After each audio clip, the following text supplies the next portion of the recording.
people of my generation realize that there has been a period of blackout for us, a period in which neither us nor our parents, which were the generation surviving from the Holocaust, asked questions or told things that actually I don't know anything about the place where my family came from. For Professor David Wallach, a scientist of molecular biology at the Weizmann Institute, rediscovering the history of Galician Jews is more than just an academic task. It's about discovering himself. Like many of the other 20 researchers working on the Jewish Galicia Bukovina project, Wallach's parents were born in Galicia. Galicia is a region that was home to nearly 1 million Jews prior to the Holocaust, constituting 15 to 20% of Ashkenazi Jewry at the time. Wallach and the other academics of the Jewish Galicia Bukovina project say that the history of those Jews is disappearing before our eyes. It's a very complicated history.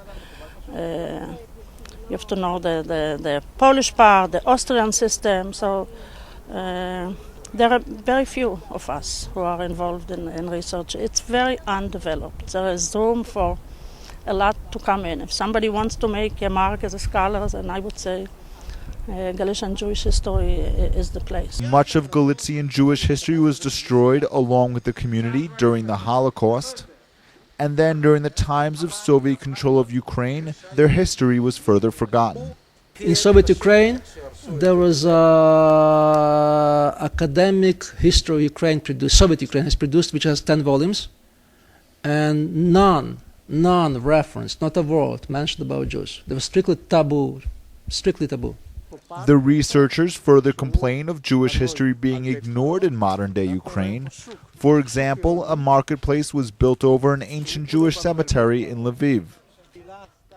That is why, for the past 2 years, researchers working for the group have documented cemeteries, explored ancient synagogues, and gone through hundreds of years of archives to try to recover the history of Galician Jewry to make available on their website, jewishgalicia.net.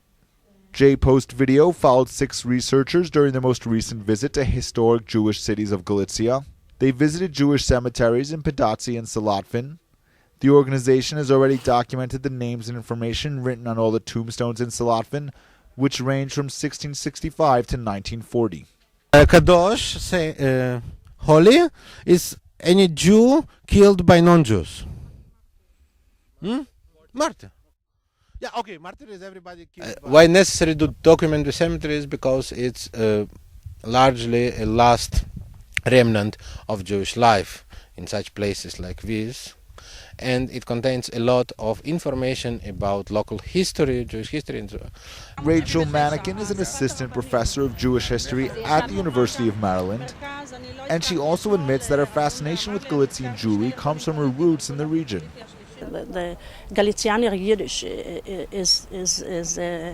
is very unique. Like usually Lithuanian Jews look at their Yiddish as the Yiddish. And they look down upon the Galicianer Yiddish, which is a kind of Buriach Atu, or the way Jews pronounce here, even their Hebrew was kind of looked by other Jews as corrupted Yiddish. For me, it was a language I spoke at home. It was the Yiddish of my mother. And Galicia is a region that is mostly part of current-day Ukraine and that used to sit between Poland and Austria. It included the renowned Jewish communities of Krakow and Lviv. So when I think about the Jews in Lviv, I really think of them as Jews involved politically in the larger lives that was going on here. Not just rabbis and Hasidim, but they themselves were involved. The 6 researchers also looked at ancient synagogues in the cities of Lviv and Pidatsy, as well as researched the historical archives of Ukraine, where documents about Jewish Galician life are written in at least 5 different languages. A retired librarian, Rabbi Meir Vunder, wrote a 7-volume encyclopedia about Galician Jewish sages after researching his parents' birthplace in Galicia. Although he was born in Israel, Rabbi Vunder says he still has some of the character traits of a Galiciano. They have a special nature, very friendly, very curious in knowledge, all kinds, and very smart in business and in life. And that's why it came the expression Galicianer. It means all the things together made the character of a Galician Jew. Although they both have roots in Galicia, Professor Wallach and Professor Manikin have opposite approaches to their family history. Wallach made sure to visit the birthplace of his mother and the house in which his aunt and uncle lived before being killed during the Second World War.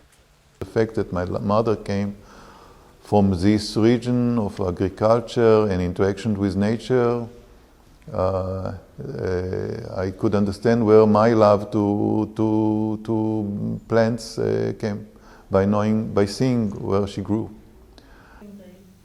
However, Professor Manikin will not investigate the birthplace of her parents, despite her many visits to the Galicia region. I have to say that I haven't looked for that part. My parents never talked about their past. I don't know a lot about their past. I don't know even names of very close relatives or yurtsites or whatever. And for me, it's almost a sacred thing. I didn't want to step on their toes. I didn't want to talk, so I didn't want to ask. And even now, it's like I have, I don't know, a sort of an inhibition, which is ridiculous. Benjamin Spear reporting for the Jerusalem Post.